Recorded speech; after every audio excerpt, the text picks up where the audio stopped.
Since nobody had ever heard of anyone dying from cannabis, many young people just didn't buy that explanation. And a later autopsy indicated that he had died from a cerebral edema, which I find out is a swelling of the brain apparently caused by an allergic reaction to some medication he was taking for a painful back injury. In any case, his mom and his brother are with us now to tell us more about the man karate experts are now calling the Galileo of the martial arts. So please welcome Grace and Robert Lee.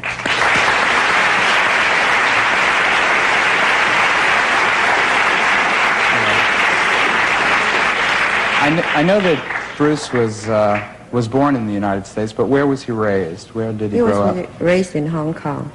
Is that where he learned the martial arts, Kung Fu? When he was 13 years old. How did he get started in the martial arts? He started with Yip Man, Chinese instructor. Why, though? Robert, maybe you can answer. Why did Bruce get into Kung Fu and the martial arts? Well, Bruce kind of grew up as a violent kid, and he was always involved in fights and things like that. And one day he and his buddy was in a restaurant eating, and after the meal they came out and they were surrounded by a rival gang somehow. So they got into a fight, and luckily at that point in time we had a driver at home that drive them to school and things like that. And he came in the right time, right place, and the gang, seeing the car approaching, they just fled. And that sort of more or less saved Bruce in a way. So after that, Bruce decided that he should protect himself in a better way, any way he can, really. So he talked to his friends, and at that point in time, Wing Chun was the in thing. Wing Chun is a system of martial arts, Chinese Kung Fu, that believes in economy, straight punches and things like that. And to him at that point was the most logical approach for protection. So he decided to talk to this old gentleman by the name of Yip Man, who later became his instructor.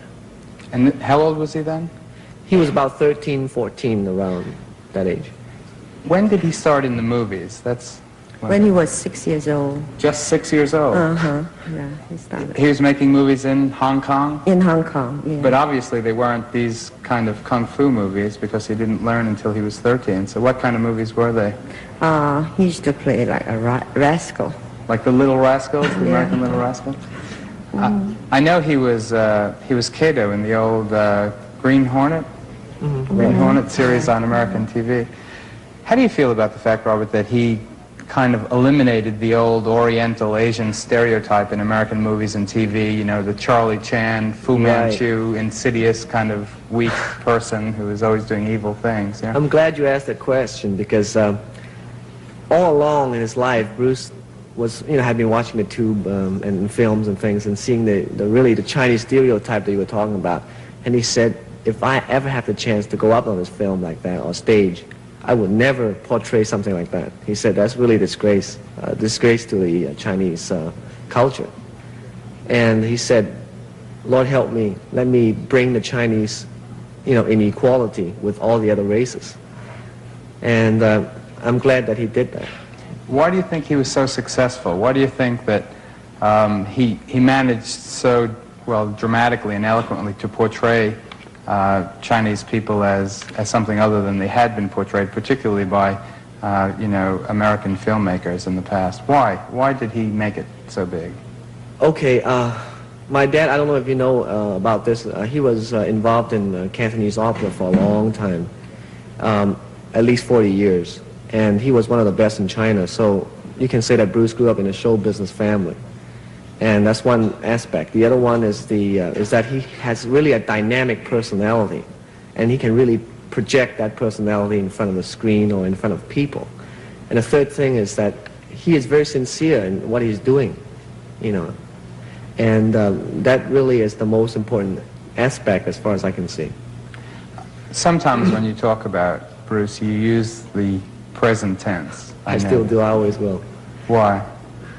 Because I don't know, it's something that is in all of us that know him or see him through the film. I don't know, I feel his presence all the time with me. When I'm maybe playing my guitar or singing or walking down the street, whatever. He's always with me.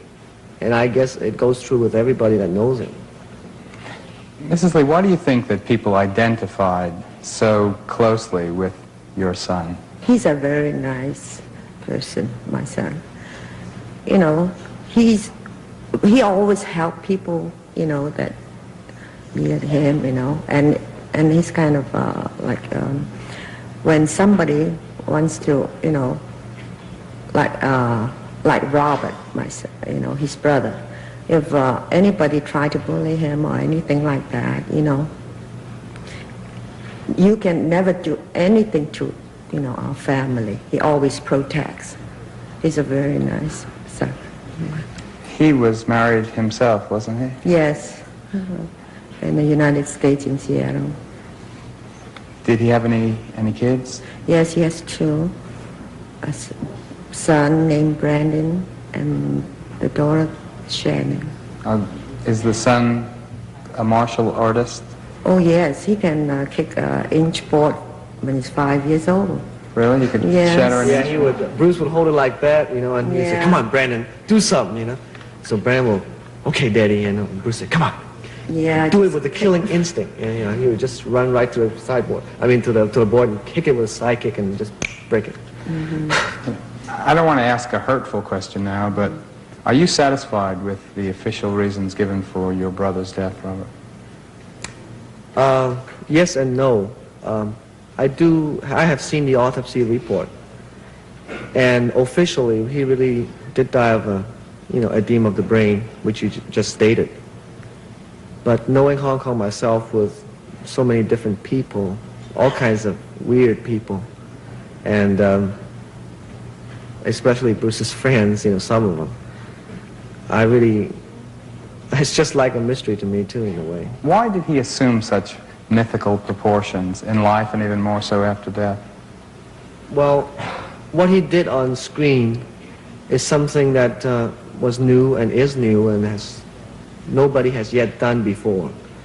And he just played a true, sincere martial artist in film, and he really managed to project that image. And I guess when the public saw that, it's just something that's just never seen before, and it's something that is really dynamite and dynamic.